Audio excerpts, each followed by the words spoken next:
Et Florent, au sommaire de cette édition, les élections départementales avec l'UDI qui a présenté ses candidats. Oui, et le parti de centre droit a bien du mal à exister face à l'UMP. Compliqué de présenter des candidats dans tous les cantons. Le bras de fer continue chez Renault Le Mans. Des salariés ont débrayé aujourd'hui. Ils s'opposent à la délocalisation de 35 emplois, non pas en Roumanie, mais à Villeurbanne. Et puis, on reviendra sur les événements sportifs du week-end, notamment cette défaite du MSB face à Orléans. Mon invité, Johan Launay, c'est l'un des Sartois les plus en vue du moment. Le chanteur et musicien vient de franchir une nouvelle étape dans l'émission The Voice sur TF1. Mais on va commencer avec cette polémique qui prend de l'ampleur après les propos tenus par Louis Noguès. Le conseiller municipal et candidat au départemental a comparé homosexualité et zoophilie. C'était lors du conseil municipal de jeudi. Élus de gauche et associations pourraient porter plainte. De son côté, la direction sartoise du FN se désolidarise des déclarations de son candidat. Un candidat qui ce soir assume ses propos. Lui, c'est le Cantais. La scène se déroule jeudi dernier lors du conseil municipal du Mans. L'élu Front National interpelle la majorité sur les subventions accordées aux associations LGBT qui défendent la cause homosexuelle. Quand soudain, l'élu dérape. Maintenant, c'est plus LGBT, vous avez ajouté donc lesbienne, gay, bisexuel, transsexuel, intersexuel, queer and friendly. I don't understand you. And vous avez oublié certainement la zoophilie. Vous avez oublié la zoophilie. C'est ça qui me gêne. 4 jours plus tard, les réactions sont nombreuses, mais Louis Noguès ne retire pas ses propos et les assume.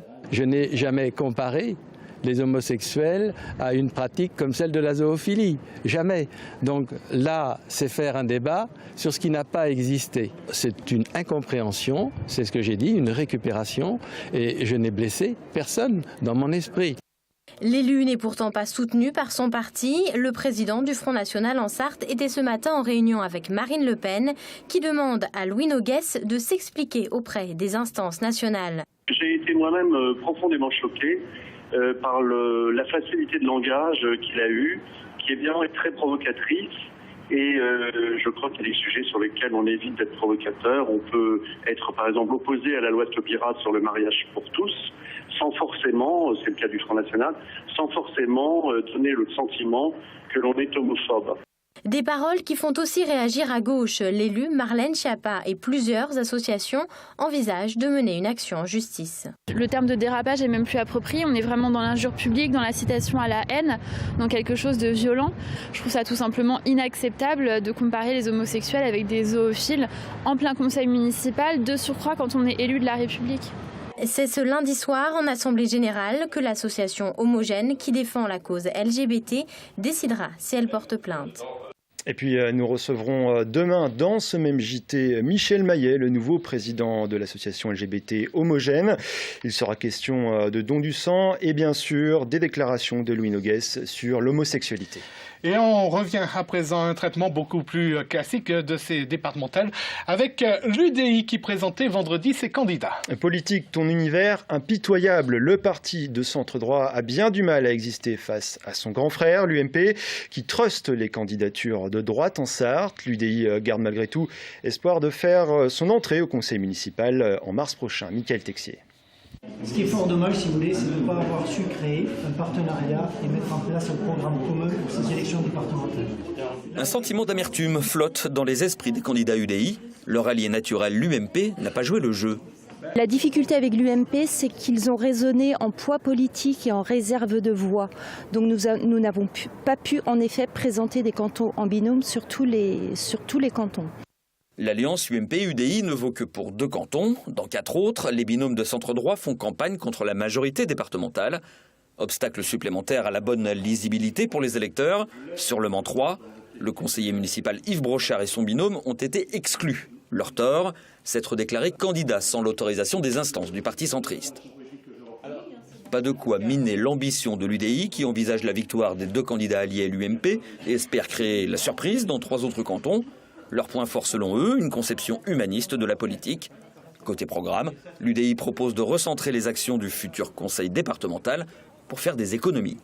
On pourrait privilégier peut-être le transport, regarder l'état des routes, parce que c'est vrai que de faire des ronds-points, quand un maire demande un rond-point, évidemment il y a des subventions.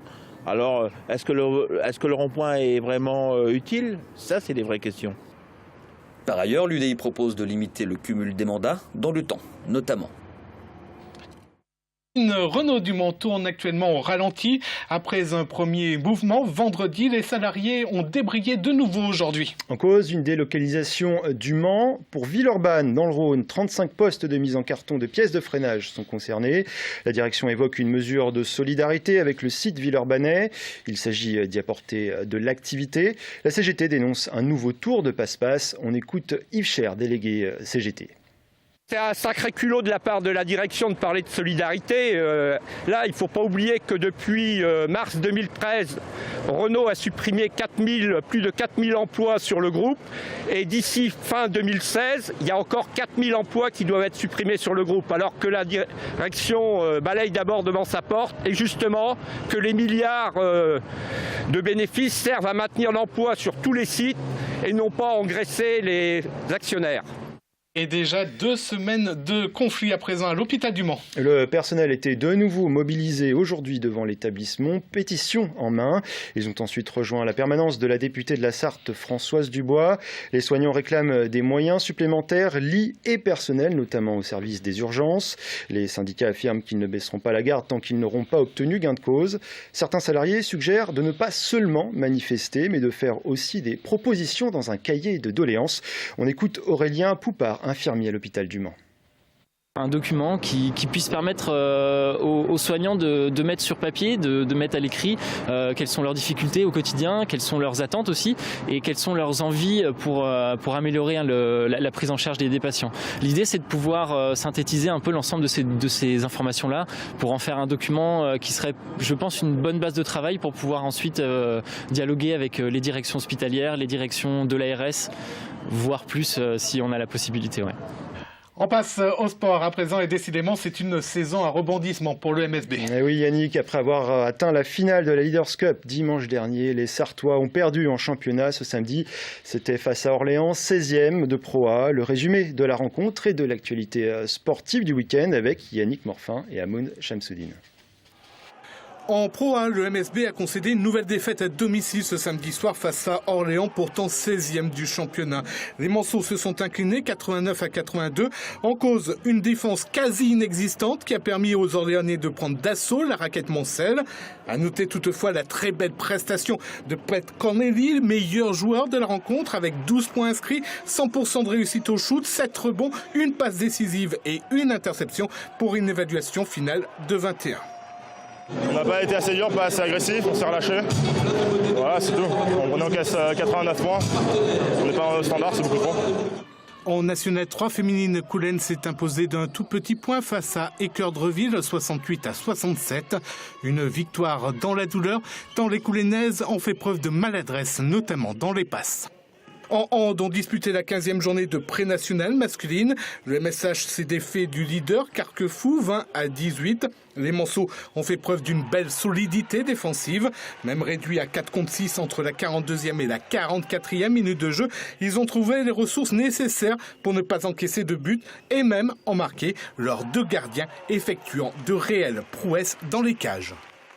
Pas de fausses notes non plus à suivre puisque vous connaissez certainement The Voice sur TF1, le télécrochet qui met en compétition des chanteurs qui viennent de toute la France. Et cette année, Florent, nous avons la chance d'avoir un Sartois. Oui, un Sartois qui se débrouille plutôt bien. Bonsoir Yoann Lenay. Bonsoir. Alors avant de faire un point d'étape sur vos progrès dans l'émission, on va écouter un extrait de la chanson qui vous a permis de franchir l'épreuve des battles. C'était ce samedi, on écoute. Alors on est un jour nouveau. Je rentre retrouver mon lot de solitude. J'ôte mes cils et mes cheveux comme un pauvre clown malheureux de lassitude. Voilà pour cette chanson, comme ils disent, d'Aznavour. C'est vous qui l'avez choisie ? Elle faisait partie des morceaux que j'avais envie de faire dans l'aventure, mais en réalité, c'est Zazie qui a choisi elle-même, qui choisissait sur cette étape le titre qu'on devait interpréter. Zazie, votre coach. Hein. Ma coach. Ouais. Votre style, c'est clairement les chansons à texte. Vous avez chanté Brel pour l'instant, oui, évidemment. Et puis c'est quelque chose que moi j'aime beaucoup chanter en français. C'est quelque chose que je fais avec Charivari aussi à côté, donc forcément. Exactement. Mais de toute façon, dans le jeu, par la suite, on est amené, obligé entre guillemets, par un souci d'équité, à chanter dans une autre langue, en l'occurrence en anglais. Donc la prochaine étape se fera en anglais. Alors, on va en parler. Qu'est-ce qui est le plus difficile en fait? C'est passer tout seul sur scène ou en battle, donc à deux? Ah non, le plus dur c'est les battles. Ouais. Mais en fait, moi, ma conception de la musique, ça a jamais été le combat, l'affrontement. Donc forcément, c'était beaucoup plus compliqué d'entrer sur scène avec quelqu'un pour qui j'ai eu et j'ai pris de l'affection au fur et à mesure du travail qu'on a fait ensemble, Mathilde. Et c'est vrai que c'était hyper compliqué, monter sur scène et se dire bon, je rentre sur scène pour entre guillemets la pousser à l'extérieur. C'était vraiment très dur. Ça a été très dur pour moi. Ouais, et en même temps, c'est un jeu auquel il faut jouer, mais c'est vrai que bon, pour moi, ça a été très très dur mentalement, on va dire, mais la fin est heureuse pour elle comme pour moi, donc du coup c'est plutôt une bonne nouvelle. Quand votre collègue passe, qu'est-ce que vous dites dans votre tête? Est-ce qu'elle va se planter?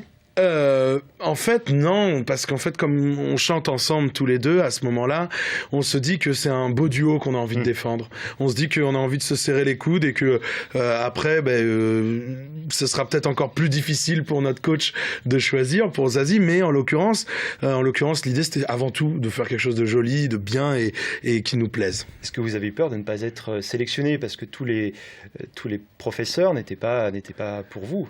Ouais, forcément, il y a une crainte et en même temps, bon, c'est déjà une très belle expérience, donc j'ai plutôt tendance à relativiser au fur et à mesure de cette aventure où je me dis, si ça doit s'arrêter, ça s'arrêtera et c'est pas la fin du monde. Il y a plein d'autres choses à faire.